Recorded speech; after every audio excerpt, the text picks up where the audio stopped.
안녕하십니까. 오늘도 제한받지 않으시는 하나님 20번째 강의를 시작하겠습니다.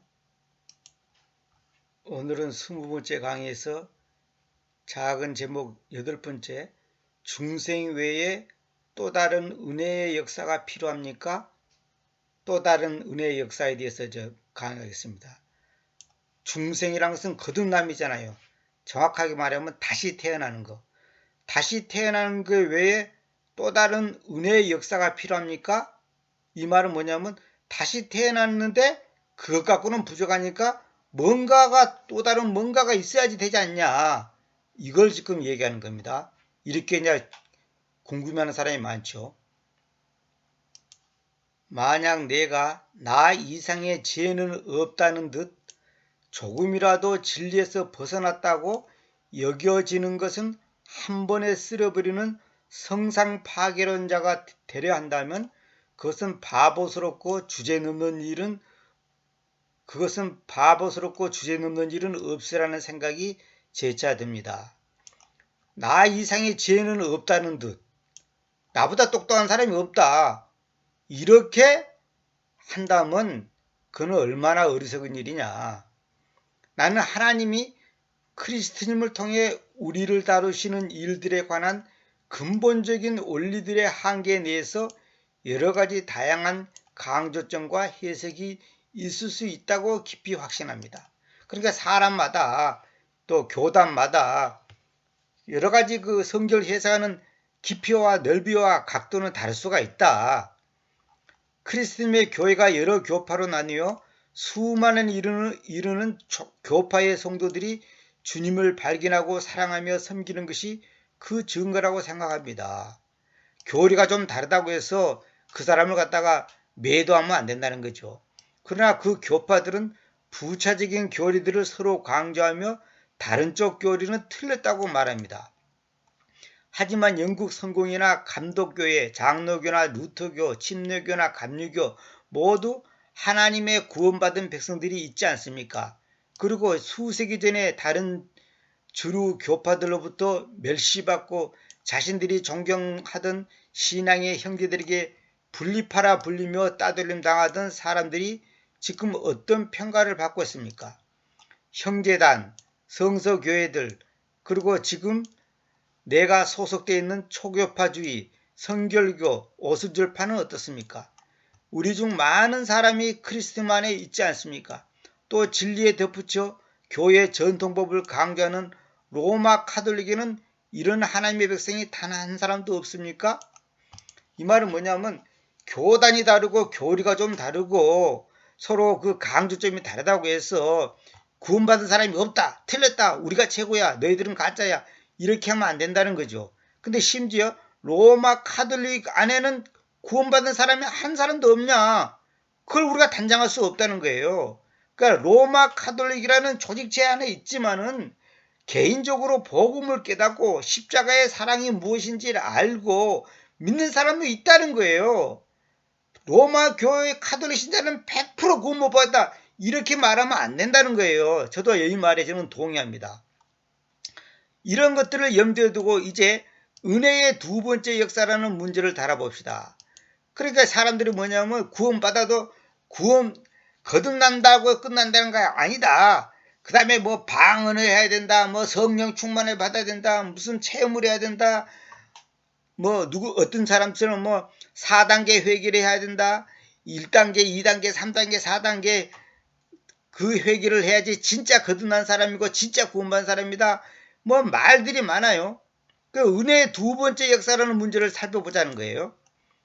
이제 성경이 그러한 두 번째 역사가 필수적이라고 가르치지 않는다고 믿습니다. 성경은 두 번째 역사가 필수적이라고 가르치지 않는다고 믿는다는 거죠. 노방그룹은 중생한 신자에게 아직 행해지지 않은 무엇이 있기 때문에 두 번째 역사에서 그 일이 행해져야만 한다는 주장은 근거 없는 것입니다. 두 번째 역사, 다시 말하면 예수 그리스도를 나의 주, 나의 하나님, 나의 왕으로 받아들였다면 그것이 지금 구원이 완성된 건데 그것 갖고는 안 되고 또 더 깊은 단계의 어떤 역사가 있어야 된다. 뭐 불을 받아야 된다든지 방언을 해야 된다든지 무슨 환상을 봐야 한다든지 무슨 뭐 그런 어떤 체험적인 것이 있어야지 된다라고 주장한다면 그거는 구원의 교리하고 맞지 않는다 이 말이에요. 벤자민 워필드라는 사람은 그의 책 완전주의에서 이 은혜의 두 번째 역사에 대해 무차별적인 공경을 감행했기 때문에 그것을 열렬히 주창하는 자들에게 저주를 받다시피 했습니다. 그러니까 이 두 번째 역사에 대해서 너무 심하게 공격을 하다 보니까 그 두 번째 은혜 역사가 있어야 된다고 또 믿는 사람들한테는 굉장히 그 반감을 가졌다는 거죠. 나는 개인적으로 워필드가 너무 지나쳤다고 생각합니다. 그는 하나님이 승리하는 신앙생활, 교육을 통해서 하는 일에 대한 공감과 이해가 너무 부족했습니다. 그러니까 승리하는 신앙생활이라는 이 교육을 통해서 사람들한테 뭔가 가르쳤는데 그것이 너무 좀 자기가 볼 때는 부족하다. 이런 점에서 나는 워필드와 전혀 의견을 같이 할 수 없지만 훌륭한 논쟁가는 원래 흑과 백 둘 중 하나를 주장한다고 생각합니다. 사실 워필드는 성화론에 관한 어설픈 이론들을 밑둥치부터 잘라냈습니다. 그러니까 어떤 사람들은 성화를 강조합니다. 성화를 이루지 않으면 구원이 없다 이런 사람이 있어요. 예수님을 나의 하나님 나의 주님으로 받아들이고 회개했지만은 성화가 안 되면 구원이 완성이 안 된다. 이렇게 말하는 사람이 있다는 거죠. 실제로 많습니다. 그렇게 한 사람이 많습니다. 저도 한때 그런 것에 다 빠져봤던 사람인데 그 성화를 이루어야 된다고 이루지 않으면 안 된다고 하는 것은 틀린 말입니다. 다시 말하면 성화가 필요 없다는 게 아니라 성화를 이루어야 된다는 거예요. 구원을 이루려면. 근데 여러분 생각해보세요. 성화를 어디까지 성화를 해야 된다는 거예요. 그러면 예수님의 12제자 중에 베드로가 화를 내고 요한도 화를 내고 혈기를 부르고 그랬는데 그럼 그 사람들이 화를 내고 혈기 부렸다는 것은 성화가 부족하다는 건데 그러면 그런 사람은 그 전에는 구원 못 받았습니까? 그게 아니죠. 내가 보기에 그의 견해는 이러합니다. 하나님의 구원 사역은 그리스도님께서 죽으시고 부활하시고 승천하사 성령이 오신 것으로 완성된 유례적 사건이라는 것입니다. 한번 그분을 영접하면 성령이 우리 안에 거하셔서 완전한 구원이신 그분이 성취한 모든 것을 우리에게 적용시키십니다. 우리는 그의 피로 의롭다함을 얻었습니다. 우리 안에 주님이 거하시게 되자 그분과 함께 죽고 장사 지낸 바 되고 다시 살아나게 되자 옛날 우리를 잡고 주인 행세를 하던 죄가 쫓겨났습니다. 우리는 새로운 생명을 살고 있습니다. 그러니까 예수님과 함께 죽고 예수님과 함께 부활했다면 옛날 주인, 다시 말하면 마귀 사탄은 떠났는데 또 다른 무언가를 해서 구원이 뿌리를 내야 된다 할까요? 완전히 해야 된다고 하는 것을 한다면 안 된다는 거죠. 그럼 우리가 지금 주님을 믿었지만은 많은 허물이 있고 약점이 있고 단점이 있고 모순이 있는 것은 뭐냐? 그건 이제 나중에 다룰 겁니다. 그건 이제 앞으로 계속 그걸 이제 노만 그룹이 다룰 겁니다. 그러나 다시 태어난 신자들 가운데 너무나 많은 사람들이 머리로는 이해한다 하더라도 새로운 생명이 무엇인지 잘 이해하지 못합니다. 비록 그리스도의 생명이 자신의 생명을 대신한다는 의미의 깊이를 체험하기는 쉽지 않습니다. 일반적으로 사람들은 구원받았다는 것을 죄사함 받았다고만 생각하며 조금 더 앞선 사람들은 자신이 하나님의 자녀가 되었음을 이해합니다. 그리고 때를 따라 돕는 은혜를 얻기 위하여 하나님 앞으로 나아가는 것까지 접근하게 됩니다. 이건 뭐냐면 이 구원을 받았다고 하지만은 구원받았다, 니꼬로 제사함 받았다, 여기서만 끝나는 사람이 있는가 하면 제사함 받았으니까 하나님의 자녀가 되었으니 내가 어떻게 또 살아야 될 것인가, 그 다음 단계로 나아가는 사람이 있는가 하면 거기 못 나가는 사람이 있다는 거예요. 구원 구원받은 사람들은 그러잖아요. 안 지났으나 구원밖에 없어. 구원받은 것, 우리가 제사함 받았다고 하는 그것이 끝난 게 아니고 그거는 출발이단 말이에요. 출발. 그 다음 단계로 성장을 해야 한다는 거예요. 마치 어린이가 세상에 태어나면 태어난 걸로 끝난 게 아니죠. 성장을 해야 되죠. 그 성장을 해야지 인간이 되는 게 아니라 인간인데 같은 인간인데 인간으로서 보다 스스로가 밥을 먹고 자기를 관리할 수 있는 그런 지식과 어떤 예의와 그런 상식을 갖기 위해서 교육이 필요하잖아요. 그 교육을 받는 애가 있고 받지 못한 애가 있고 또 교육을 해도 그걸 제대로 습득을 못하는 애가 있고 빨리빨리 습득을 잘하는 애가 있단 말이에요. 다시 말하면 나이가 20살이 돼도 대소변도 가리지 못하고 자기 이름 석자도 쓰지 못하는 애가 있단 말이에요. 그럼 그건 인간이 아니냐? 그렇지 않다는 거죠. 그러므로 우리가 얕은 물가에서 물고기처럼 찰방거리고 있으면 우리의 삶은 성령 안에서 성령을 따라 걷기보다는 자기 노력과 육신을 과시하며 사는 것이 됩니다. 그러니까 성령 안에서 성령을 따라 걷는다는 것은 뭐냐면 한마디로 크리스찬으로서 나의 언행심사가 본이 되고 덕이 되고 열매 맺는 삶을 살아야 되는데 주님을 믿는다고 하면서 자기 마음대로 산다면 그건 뭐냐면 자기 노력과 육신을 과시하며 사는 한마디로 세상 사람과 다를 바 없지 않냐. 마치 인간인데도 인간답게 살지 못한다면 욕을 먹지 않냐 이거예요. 그런 것처럼 우리 크리스찬도 그렇게 성숙을 해야 된다는 거죠. 그리스도 안에 있는 새로운 생명에 대한 해석이 잘못된다면 잘 보세요.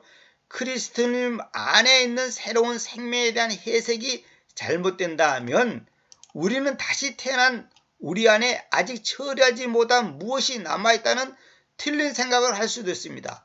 그건 뭐냐면 내가 부족한 걸 말하는 게 아니라 여기서 말하는 것은 뭐냐면 구원받았는데 아직 처리되지 못한 무엇이 남아있으니까 그 찌꺼기를 완전히 걸러내야지 구원이 완성이 되는 거 아니냐 이렇게 생각하는 사람이 있다는 거죠. 그게 아니라는 거죠.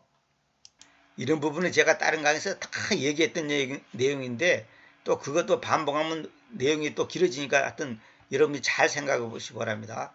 다시 태어났을 때 미처 제거되지 못한 어떤 본성이나 육이 본성이나 육이나 그 무엇이 남아있기 때문에 성령에 의해서 다시 한번 결정적인 은혜의 역사가 있어야 한다는 것입니다. 그러니까 성령에 의해서 다시 한번 결정적인 은혜의 역사가 있어야 한다는 것입니다. 사실 우리를 돌아보면 그런 생각이 들만도 합니다. 이 말은 뭐냐면 구원을 받았지만 아직도 제거되지 못한 것이 내 안에 있기 때문에 결정적인 은혜가 있어야지 그것을 완전히 찌꺼기를 걸러내야 되지 않냐. 그래야지 구원이 완성되지 않냐. 이렇게 생각하면 안 된다는 거예요. 지금 내가 그 강의 중에 자아가 죽어야 된다, 자기를 부인한다 이 말은 구원을 완성시키기 위해서가 아니라 하나님의 뜻을 나의 삶 속에서 온전히 이루기 위해서, 다시 말하면 하나님을 온전히 드러내기 위해서 방해되는 요소가 내 안에 있기 때문에 나의 교만, 혈기, 욕심, 이런 게으름 이런 것들이 있기 때문에 그것을 말씀으로 날마다 나를 깎고 나를 갖다가 쳐서 복종시키자는 것이지 구원을 위해서 그런 게 아니단 말이에요. 근데 어떤 사람들은 결정적인 은혜의 역사가 있어야지만이 비로소 진짜 크리스천이 되는 것이지 안 그러면 어설프게 되다가 그냥 마치 과일 같으면 이따가 말아본 것처럼 그런 거 아니냐 이렇게 생각한다는 거예요. 성화를 강조한 사람들이 주로 이런 생각을 많이 생각을 갖고 있어요. 그러나 사실을 직시하십시오.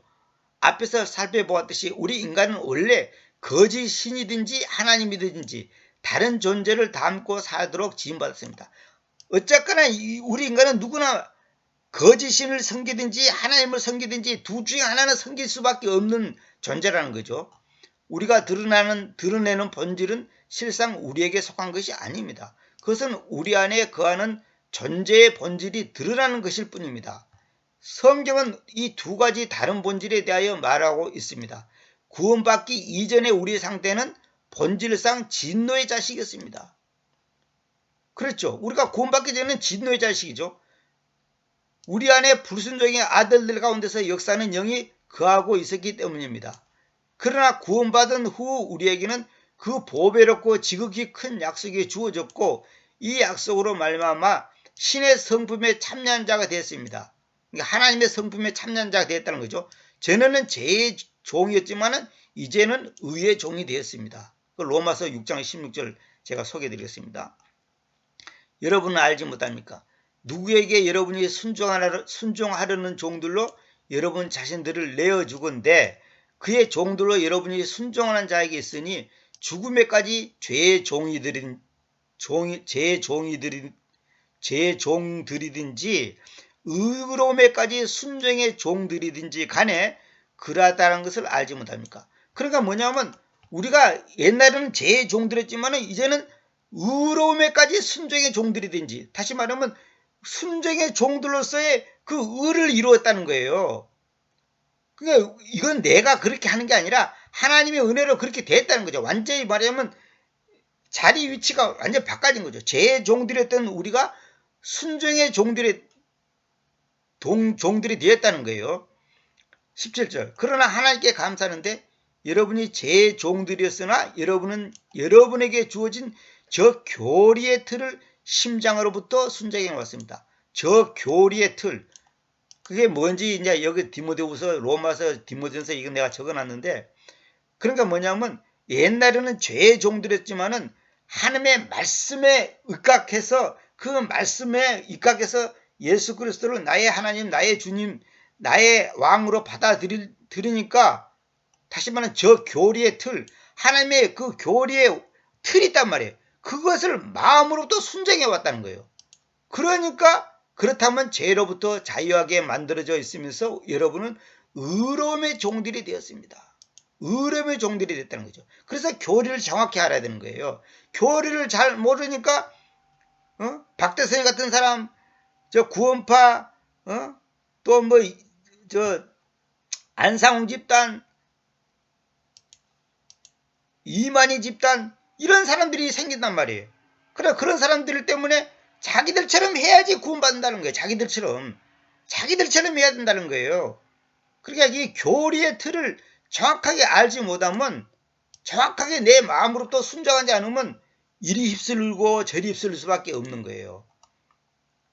과거의 우리 인생은 이기적인 삶을 향해 끊임없이 내려가는 길이었습니다.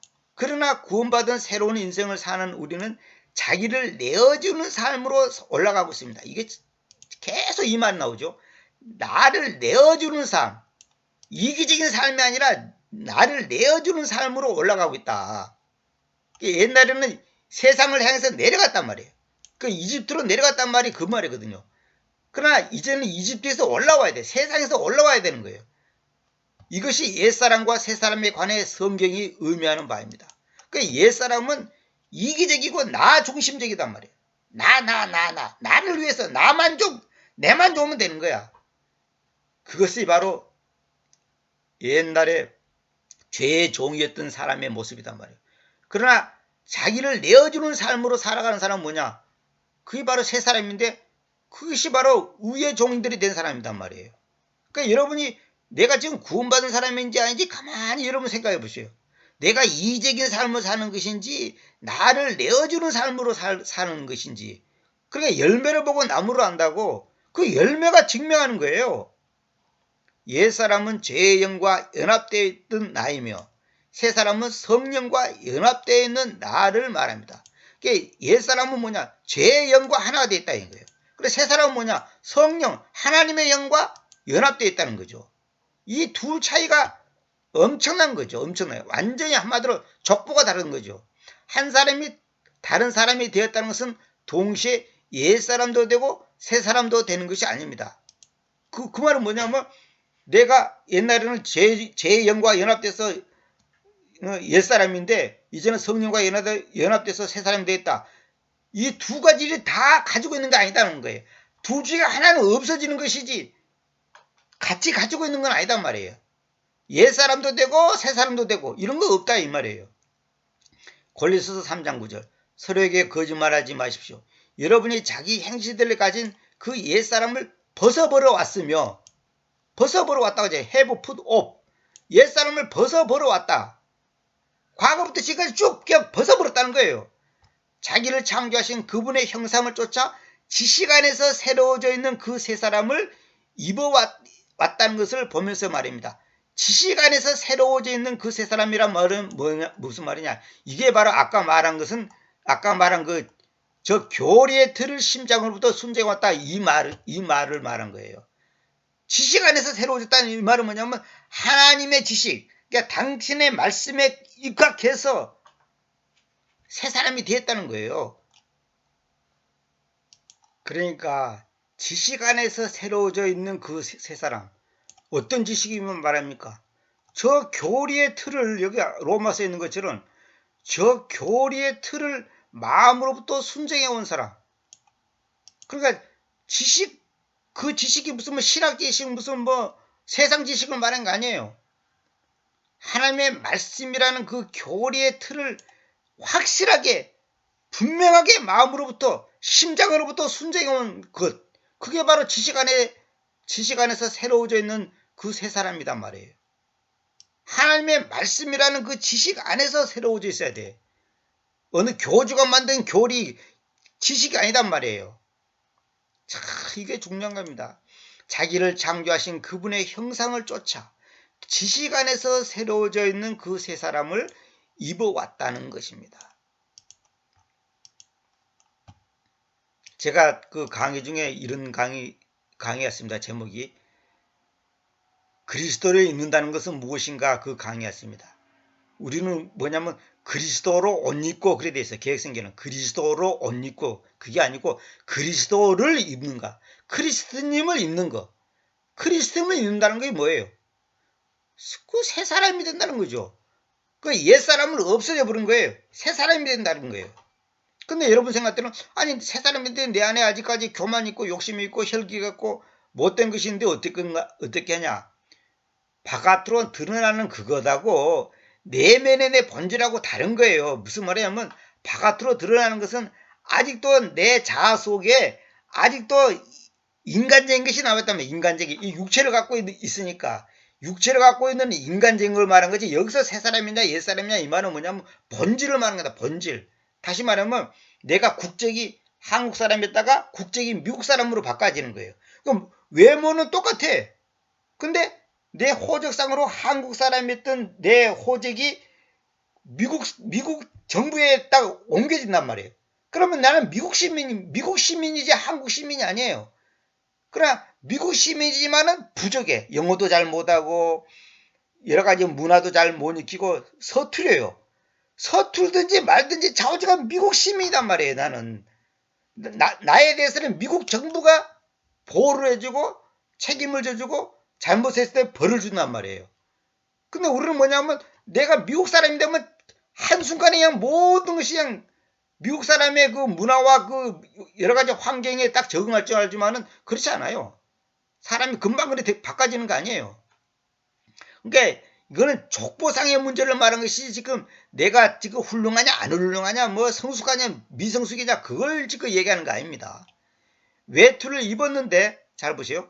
외투를 입었는데 그 위에 외투를 또 입지 않듯이 옛사람 위에 새사람을 덮는 것이 아닙니다. 그렇죠. 그러니까 이 구원이란 것은 뭐냐면 내 속에 못된 것이 있는데 그 위에다가 새로운 것을 덮어 씌우는 게 아니고 완전히 달라지는 거예요. 그러니까 한국 족보에다가 또 미국 족보를 올리고 그런 게 아니단 말이에요. 다른 것을 잊기 위해서는 지금도 잊고 있는 것을 벗어야 합니다. 그런데 왜 그렇게 어렵습니까? 우리는 욕구와 기능면에서 변함없이 그대로 인간입니다. 그렇죠? 욕구와 기능면에서 똑같아요. 구원받기 전이나 구원받은 후에나 똑같아요. 욕심 있고 안 먹으면 배고프고 짜증도 나고 똑같은 거예요. 우리는 대리자 역할을 수행하며 주인의 뜻에 기꺼이 참여하지만 여전히 대리자일 뿐입니다. 이 말은 뭐냐면 나는 그리스도의 대리자, 다시 말하면 하나님의 뜻이 무엇인지 나의 삶을 통해서 표현하고자 하는 인간이지, 내 자신이 완전한 어떤 그냥 뭐랄까요, 흠도 티도 없는 사람이 되는 게 아니에요. 마치 아까도 말한 것처럼 호적을 옮긴다고 해서 내 얼굴 모양이 바꿔지고 모르는 영화가 저절로 그냥 되어버리고 그렇게 되는 게 아니에요. 똑같아요. 그러나 미국 사람이란 말이에요. 호적을 옮기시니까. 변한 것은 우리 주인입니다. 다시 말하면 내 안에 주인이 옛날에는 마귀야, 마귀. 그러나 이제는 예수님이 주인이 됐다 이 말이에요. 아까 말한 것처럼 비유로 들었잖아요. 나는 똑같지만은 호적이 미국으로 옮겨지면 미국 사람이 되는 거예요. 미국 시민이 되는 거예요. 근데 모양은 여전히 한국 사람이죠. 여전히 생각도 한국 사람 생각이고 먹는 것도 한국 사람식으로 먹고, 그렇지만은 미국에서 살다 보면 이제 점점 그 문화에 익숙해지고 그 언어에 익숙해지고 모든 것이 이제 하나씩 달라지죠. 그게 성숙이단 말이에요. 변한 것은 우리 주인이 바뀌었다. 주인이 소속이 바뀌었다 이 말이에요. 따라서 우리 인간들은 옛사람의 상태에서나 새사람의 상태에서나 동일한 인격적 대리자로 남아있는 것입니다. 바울은 이렇게 말합니다. 로마서 6장 12절. 그러므로 여러분이 몸의 욕망들 안에서 죄에게 순종하도록 하는 죄로 하여금 여러분의 죽음을 면할 수 있는 몸 안에서 통치하지 못하게 하십시오. 죄에게 순종하도록 하는 죄로 하여금. 죄로 하여금, 그러니까 죄가 인격이다 말이야, 인격. 그러니까 내가 구원받았으니까 죄가 더 이상 나를 지배하지 못하도록 하라는 거예요. 왜? 소속이 바꿔졌으니까. 내가 미국 사람이 됐는데 만약 한국에 어떤 사람이 와서 당신 왜 한국법 어겼어? 왜 당신 한국 와서 살아야지, 모양 생긴 것이 똑같이 한국 사람이고 한국말 하는 사람이 왜 한국에 살지 않고 미국에 사냐고 이렇게 따진다면 단호하게 거절하지. 나는 이제 한국 사람 아니야. 나는 미국 시민이단 말이야. 한국 국적을 나는 버렸어. 이렇게 당당하게 말할 수 있어야 한다는 거죠.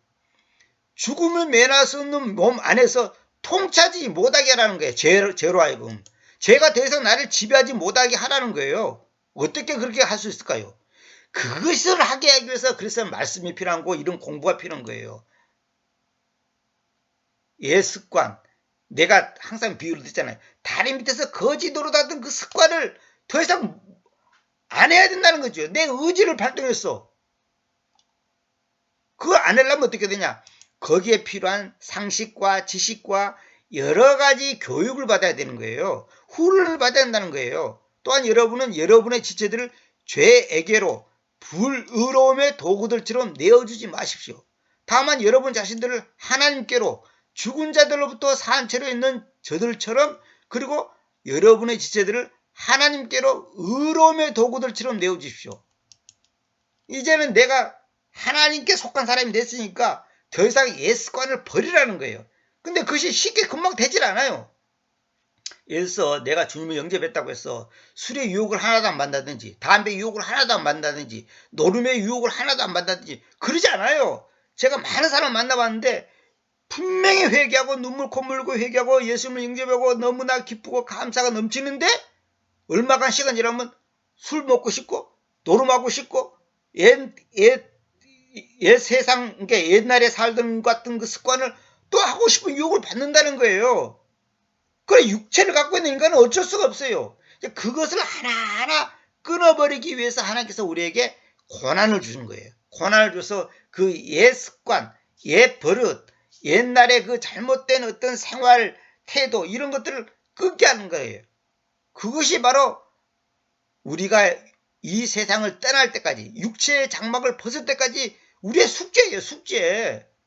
그것을 얼만큼 하냐 못하냐에 따라서 나의 삶이 얼만큼 보람되고 의미있고 감사와 기쁨이 있냐. 다시 말하면 하나님께 영광 돌린다면, 하나님께 영광 돌린다는 것은 뭐냐면 나를 통해서 하나님의 성령의 열매를 맺어가는 것이 하나님께 영광 돌리는 것이지, 뭐 영광 받으십시오, 영광 받으십시오 그렇게 외친다고 영광 돌리는 게 아니단 말이에요. 그러니까 하나님께 영광 돌린다는 것은 결국 뭐냐, 나를 위한 거예요.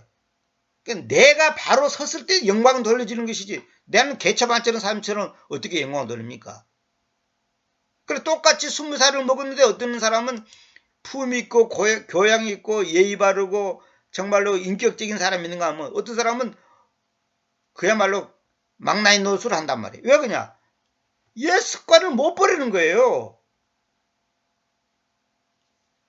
그렇게 울고불고 회개하고 난리쳤는데 또 옛날 습관 가고 또 옛날 습관 가고, 그러다가 또 매 맞고 또 매 맞고, 그런 것을 체험 많이 받고 저 자신도 그런 경험을 많이 있었고 그게 뭐냐면 인간이단 말이에요. 육체를 갖고 있는 인간은 그렇다는 거예요.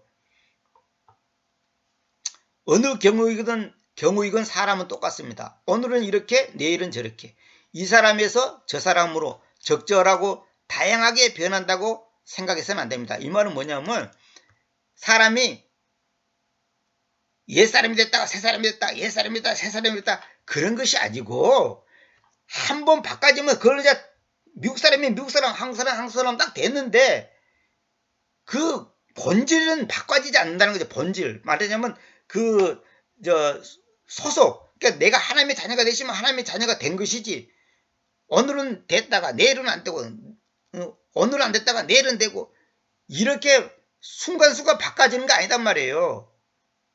내가 김씨로 되시면 김씨지 뭐 기분 나쁘면 박씨가 되고 뭐 어쩌면 이씨가 되고 이런 거 아니단 말이에요.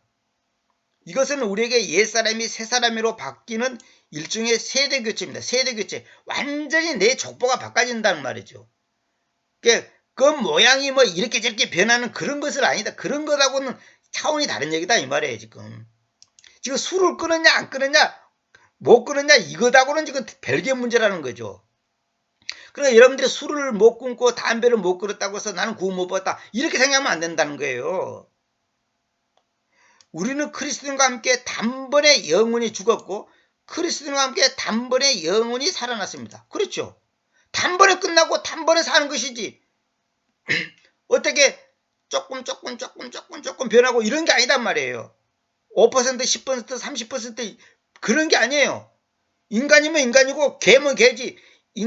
개인데 점점 인간이 돼가구나. 인간이 돼가고 팔이 인간처럼 돼가고 다리가 인간처럼 돼가고 머리가 인간처럼 돼가고 그런 게 아니단 말이에요.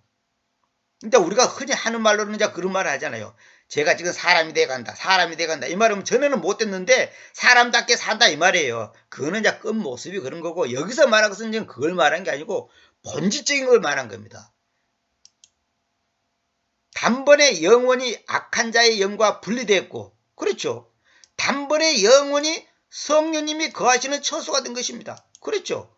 단번에 악한 자의 영 다시는 마귀와가 분리돼 가지고 바로 성령이 거하시는 처소가 된 것이지 이렇게 되고 저렇게 되는 게 그런 게 아니단 말이에요. 그래서 제가 여기는 없지만 내가 본문 하나 보여드릴게요. 로마서 1장 1절 한번 보여드릴게요. 제가 갑자기 생각나서 보여주는데 예수스 그리스도의 종 바울은 사도로 있도록 불리웠는데 하나님의 복음에까지 분리되었습니다. 이래 됐죠. 하나님의 복음에까지 세퍼레이트 분리되었다는 거죠. 복음에까지 이 말은 뭐냐면 하나님의 복음 그 자체에까지 완전히 분리됐다는 것이지. 다시 말하면 이거는 완전한 구원을 말한 것이지. 개혁성경은 뭐냐면 하나님의 복음을 위하여 뭐 구별되었나니 뭐 그랬잖아. 구별되었나니 구별이 아니에요. 복음까지 완전히 분리가 된 거야. 분리. 세퍼레이트 완전히 분리가 되는 거예요. 100% 분리가 되는 것이지 99% 분리는 그건 구원이 아니에요. 그건 아무것도 아닌 거예요. 그거는. 자, 이거 로마서 이거 정말 이거 강의를 해야 되는데 참 이거 정말 너무너무 중요합니다. 이거. 그래서 로마서 6장 10절 왜냐하면 그분께서 죽으셨다는 점에서는 그분께서 한 차례 죄에게로 죽으셨기 때문이다.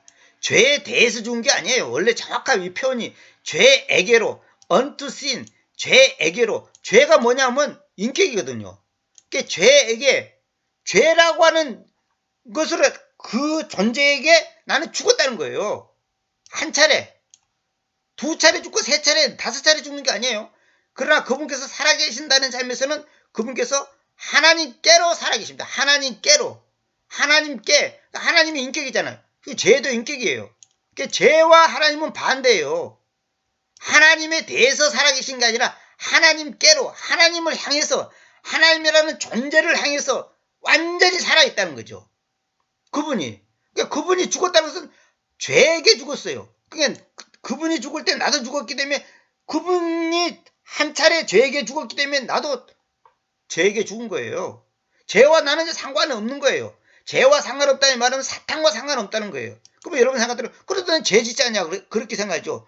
우리가 행위적인 죄를 짓죠. 근데 여기서 말한 것은 본질적인 걸 말한 겁니다. 아까도 말한 것처럼 족보적인 거, 근본적인 거, 소속을 말해, 소속. 우리의 개인의 인격에 지금 허물이 있냐 없냐 지금 이걸 말하는 게 아니단 말이에요. 이걸 잘못 이해를 하면 아, 성화를 이루어야 되겠구나. 또 다른 은혜를 받아서 내가 성화가 돼야 되겠구나. 제가 완전히 끊어야 되겠구나. 안 그러면 나는 지옥 가야겠구나. 그래서 평생 불안한 거야. 내가 진짜 오늘 저녁에 죽으면 지옥 갈까 천당 갈까.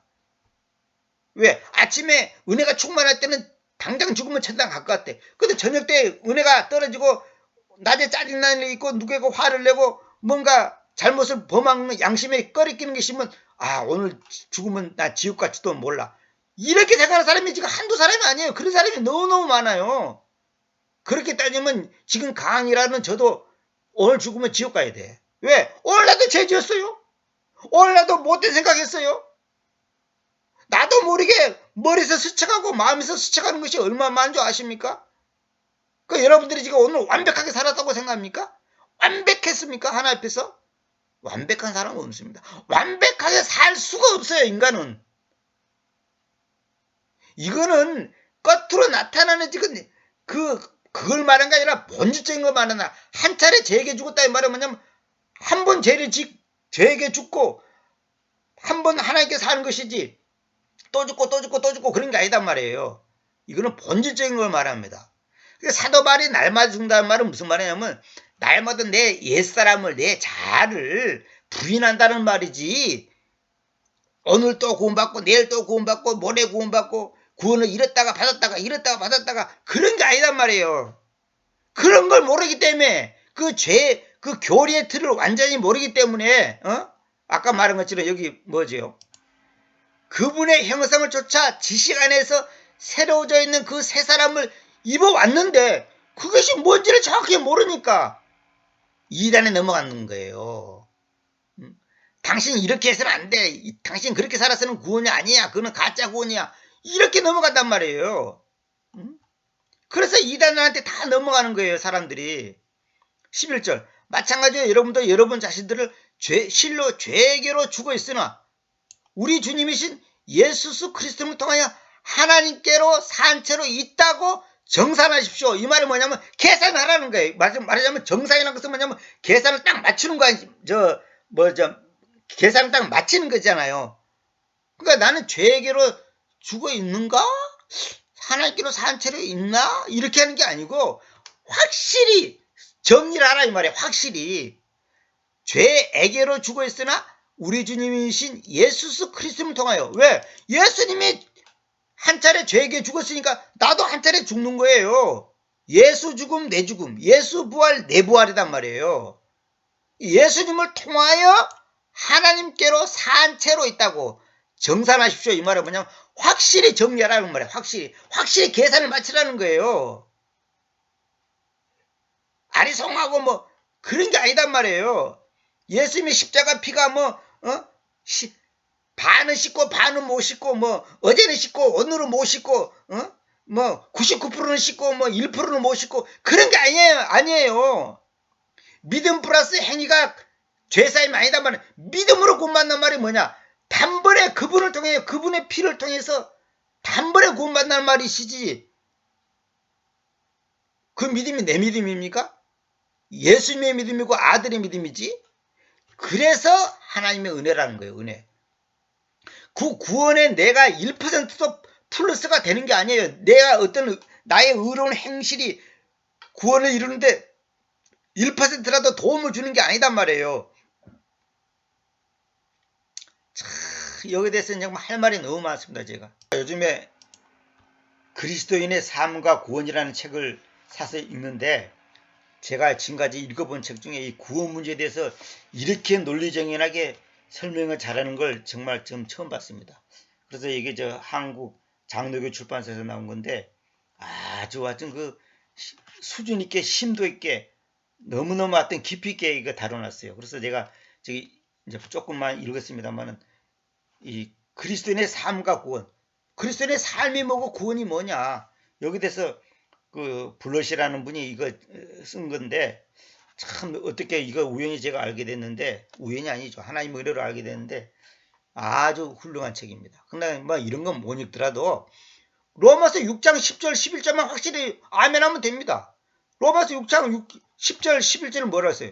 그분께서 죽으셨다는 점에서는 그분께서 한 차례 죄계로 죽으셨기 때문입니다. 이걸 개혁성경하고 비교해서 내가 설명하려다가 너무 또 복잡하니까 내가 아예 개혁성경을 얘기 안 하고 킹제임 성경대로만 제가 설명하는 겁니다. 그러나 그분께서 살아계신다는 점에서는 그분께서 하나님께로 살아계십니다. 마찬가지로 여러분도 여러분 자신들을 실로 죄계로 죽어 있으나 우리 주님이신 예수 그리스도를 통하여 하나님께로 산채로 있다고 정산하십시오.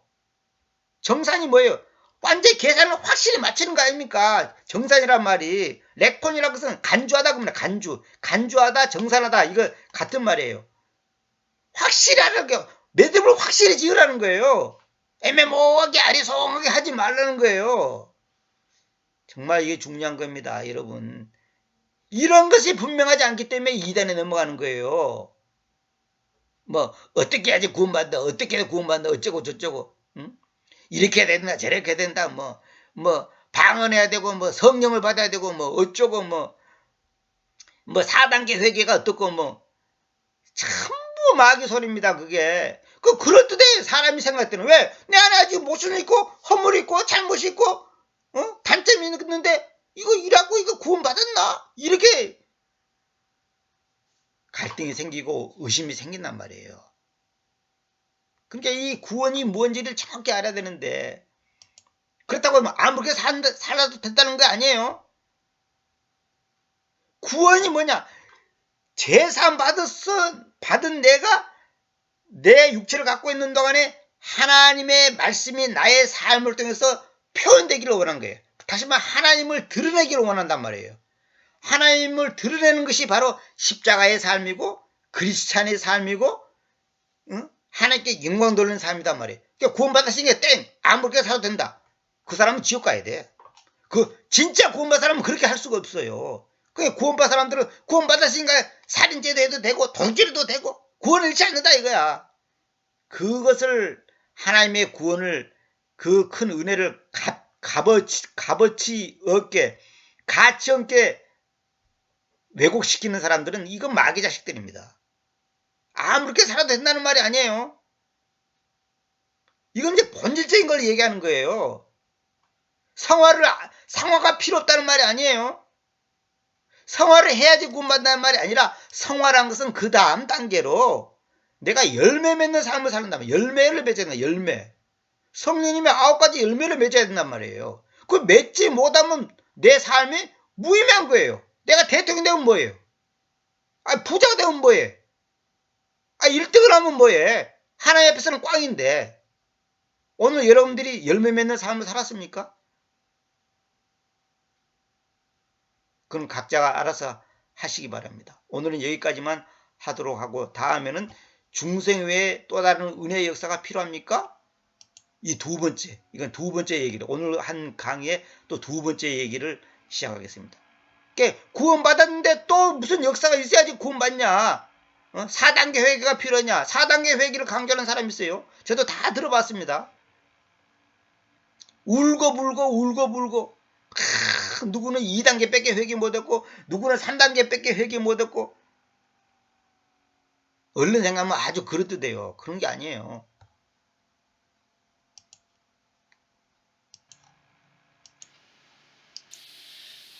하나님의 자녀들 아름다운 노래로 주가 하신 사업을 노래하며 나가세.